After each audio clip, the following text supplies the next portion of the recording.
pas waktu awal panen kemarin di awal bulan 3 ada informasi mengenai peraturan kan, peraturan larangan untuk membakar lahan. Jadi pihak masyarakat banyak yang ingin protes lah gitu. Kalau tanpa solusi buat masyarakat gimana gitu. Kalau tidak bakar lahan gimana kami mau cari makan gitu kan.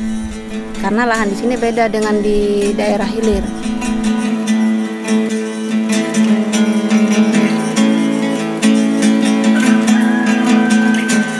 Ya dulu tahun 62 itu kami diberangkatkan oleh pemerintah transmigrasi dari Bali ke Surabaya, dari Surabaya baru ke Kalimantan sini. Ceritanya Bapak sih ya, saya juga masih kecil merasakan. Waktu dulu itu kan gini trennya zaman Pak Karto sekitar tahun 60-an. Kita kan juga, mohon maaf, ada pembauran antara petani lokal, petani yang dari pendatang itu sudah pembauran, sudah bisa mengenal dan mengolah gambut itu sendiri.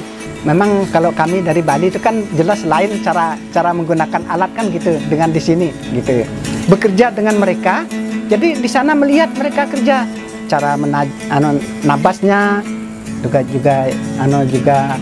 cara tanamnya, juga cara panennya gitu. Pak, kalau memang nggak keberatan kita ini mau ngobrol nih sama bapak-bapak petani sawah di sini gitu. Petani di daerah Pelingkau itu, mereka cerita dari awal begini.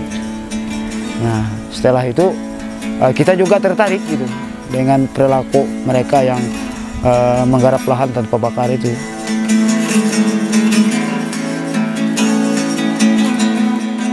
Kelapa itu kan kebiasaan dari dasar tanah daerah asal orang tua dulu mungkin kan banyak kelapa di Bali sana. Sampai sini tanam mereka bagus. Selama masih bisa dijangkau, dia berbuah bisa dijangkau, bagus Pak. Terus ganti lagi, setelah itu kan sudah hampir ganti rambutan Pak. Nah selang berapa tahun kemudian rambutan itu Tahunan juga ya? Ya. Tahunan juga ya rambutan. Dia berbunga, bagus berbunga, tapi tetap kecil kayak gini, ditimbun dan panjang-panjang bulunya itu Pak. Terus ada kulit dulu aja. Akhirnya tebang, tanam karet. Berapa kali itu? Karena perubahan airnya sudah tanahnya sudah humusnya sudah kurang, menurun gitu. Dari padi dengan berkebun tuh memang berbeda. Kalau kebun itu tanah sudah dibuat gundukan.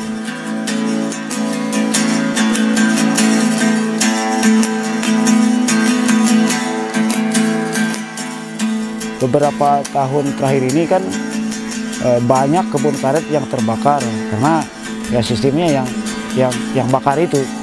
Nah, kalau dilihat dampaknya yang sistem bakar itu sangat banyak sekali, bukan hanya segi dari kesehatan, perekonomian juga merosot dengan perilaku kita yang dulu, cuma panennya 1 kali 1 tahun. Nah, kadang-kadang hasil panen 1 kali 1 tahun itu kadang-kadang nggak bisa mencukupi kebutuhan rumah tangga kita ini. Nah, kalau memang musimnya terus-menerus seperti itu ya mungkin saja. Tapi kalau musimnya ada musim banjir, ada musim kemarau. Nah, kalau musim kemarau gimana? Nah, belum tentu pasti berhasil, karena belum mencoba gitu. Zaman CKPP itu, tapi gagal karena menggunakan padinya bukan padi lokal atau padi orang hilir sana, padi Ceherang namanya. Biasanya digunakan orang Tran katanya. Waktu itu gagal kan, jadi pas yang kedua kalinya kami melakukan lagi masih di Sungai Kali namanya. Gagal juga, jadi kan keuntungannya juga buat kita juga kalau nggak bakar. Karena kalau bakar itu kan selain lahan kita juga kadang-kadang kerembet juga kebakar. Asapnya juga kita yang rasakan. Orang lain kan nanti aja belakangan urusannya. Soalnya kita yang di sini dulu yang merasakan.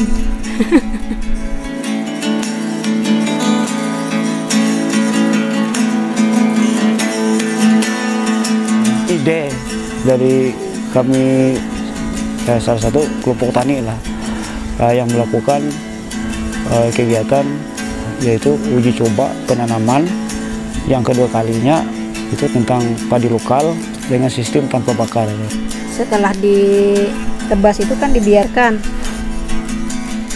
kalau nggak salah lebih dua minggu habis ditebas itu dibiarkan membusuk dulu. Kalau sudah kelihatan busuk dan rumputnya mati, batang jeraminya itu juga mati, baru dicangkul balik. Iya, tanahnya kita di atas, jadi jeraminya tuh ditenggelamkan di bawah. Luasan yang kita lakukan dengan uji coba ini 3 hektar aja. Mungkin kalau dihitung-hitung sekitar mungkin sekitar 20-an kakak lah yang ikut terlibat dalam melakukan uji coba ini. Jadi mudah-mudahan kedepannya kita bisa berhasil. Jadi nantinya ya setidak-tidaknya bisa salah satu sebagai contoh untuk warga yang lain.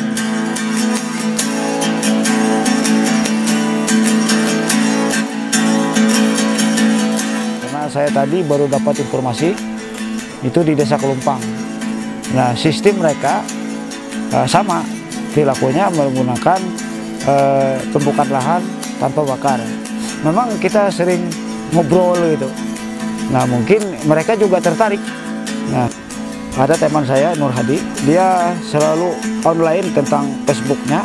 Apapun kegiatan yang ada di tempat kita, dia publikasi. Di saat dia publikasi itu ada yang nanggap itu. Salah satu Pak Wakil Bupati Muhajirin. Setelah Pak Nur Hadi ketemu sama Pak Muhajirin, Nur Hadi telepon aku, kebetulan aku di ladang gitu. Pak Basri katanya itu sampean siap-siap aja katanya. Ini ada dari Dinas Pertanian Kecamatan yang ketemu sama sampean katanya. Kemudian nggak lama gitu, langsung aja ditelepon sama orang-orang dinas itu. Pak Basri, bisa nggak kita ketemu? Bisa, aku bilang. Mumpung posisi saya di ladang. Oke, Pak Basri. Makanya mereka datang gitu.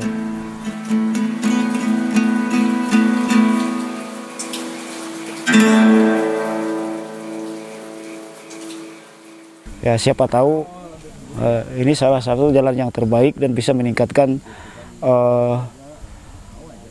hasil panen gitu.